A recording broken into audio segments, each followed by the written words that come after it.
নমস্কার বন্ধুরা, আজকে আমি যে আমের আচার করবো। আমগুলো তুলে নিয়ে এসেছি। এই যে এসব আম ভালো করে জলে ধুয়ে নিয়ে তাকে শুকা দেবো। সব আমগুলো ধুয়ে নেব।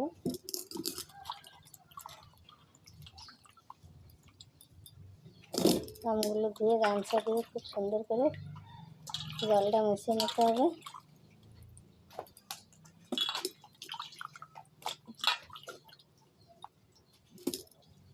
এগুলো বাড়ির গাছের আম।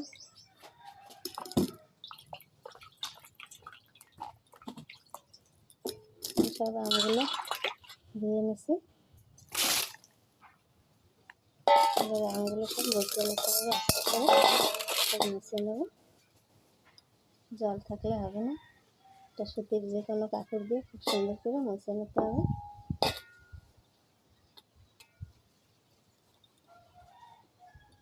দেখো একটু জল নেই।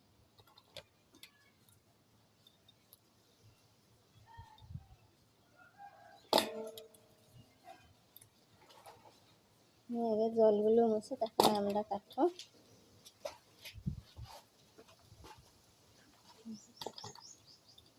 আমগুলো বেশি বড় হয় না, কিন্তু ভিতরে আটিটা একদম ছোট।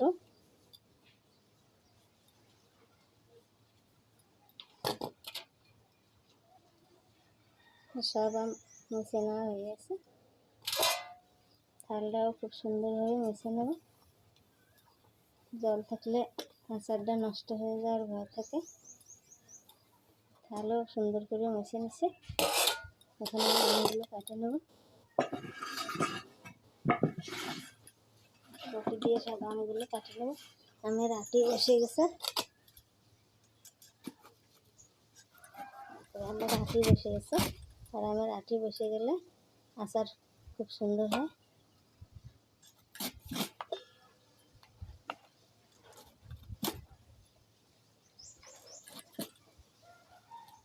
এইভাবে কাটে নেব সব।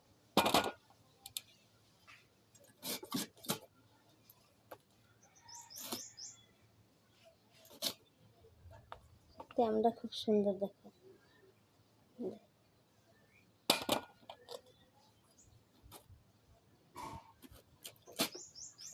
আমি আটি বসে গেলে আচার খেতে ভালো লাগে। সেই আমি আচারও খুব সুন্দর হয়।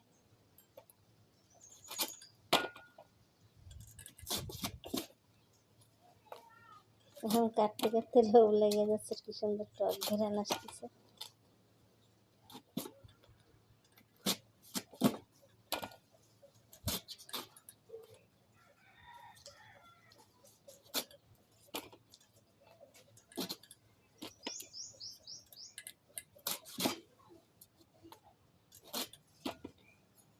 আমগুলো কাটে করে 2-3 ঘন্টা আমি রোদে রেখে দেবো।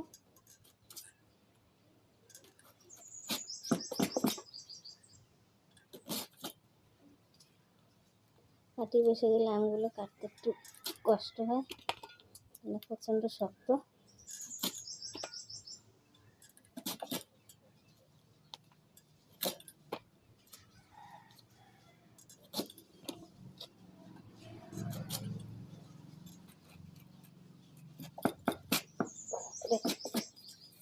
খুব শক্ত।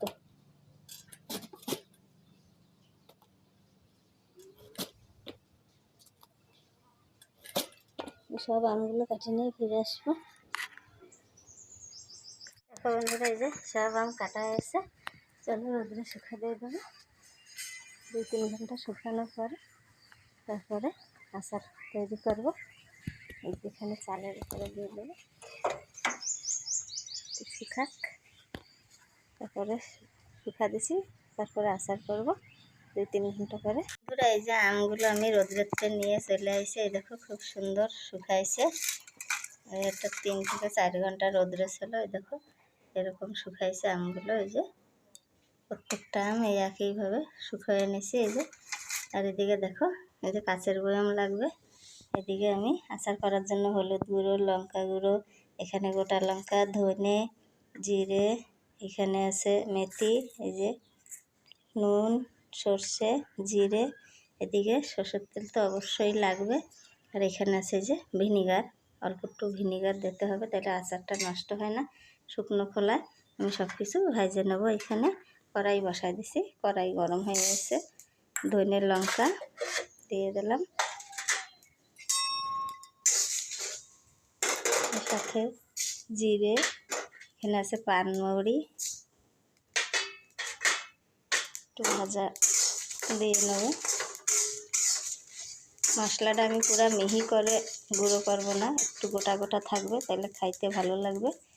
সর্ষে, এখানে আছে মেথি, মেথি আর পানমৌরিটা দিলে খুব সুন্দর ঘেরান পায়।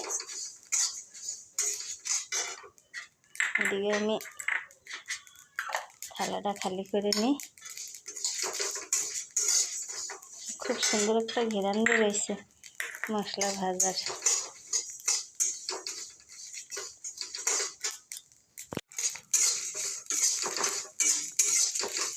মশলাটা ভাজা হয়ে গেছে,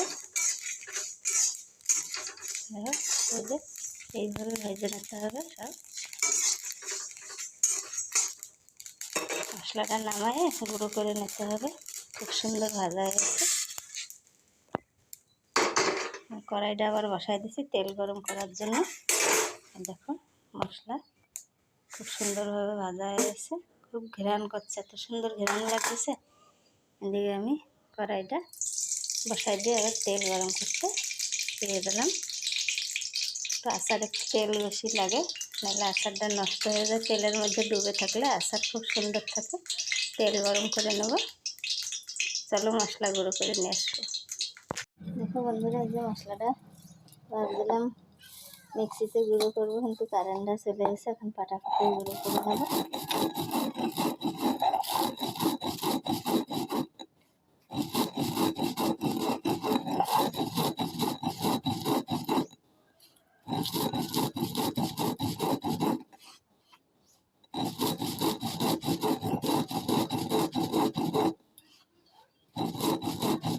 কি সুন্দর একটা ঘ্রাণ বেরোচ্ছে।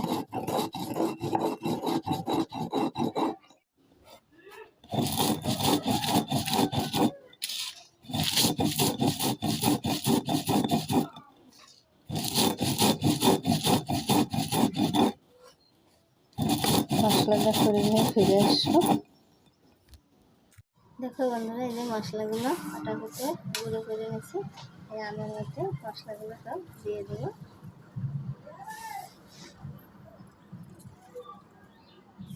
সব মশলাগুলো এই যে আমের ভিতর দিয়ে দিলাম।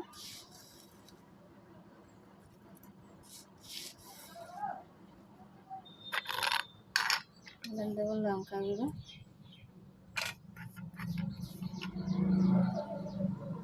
লঙ্কা গুঁড়ো, হলুদ গুঁড়ো দিয়ে দিলাম। অবশ্যই গরম করা তেল,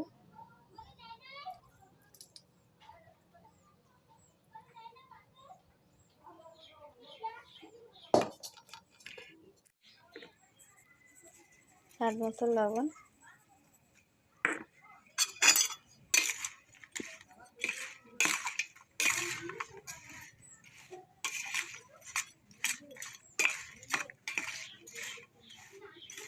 ভালো করে মাখায় নিতে হবে।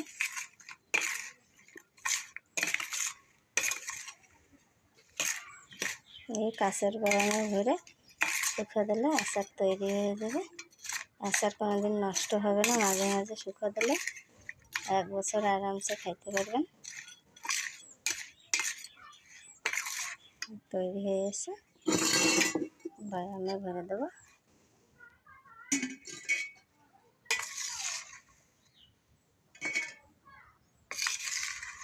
কাঁচের বয়ামে আচার রাখলে নষ্ট হয় না, খুব ভালো থাকে। আচার একটু তেলটা বেশি দেবেন, তাহলে নষ্ট হবে না।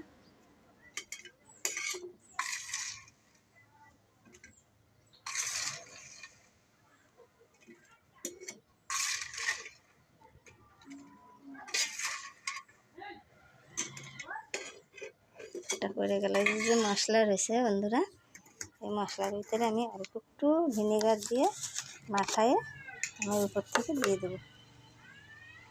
ভিনিগার দিলে কি হয়, আচারটা নষ্ট হওয়ার সম্ভাবনা থাকে না।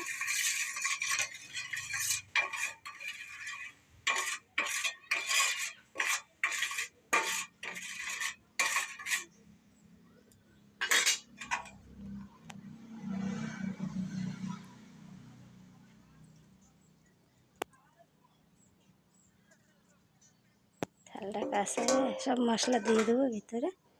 দেখো বন্ধুরা, এই যে আচারটা পুরো ভরে দিছি বয়ামে।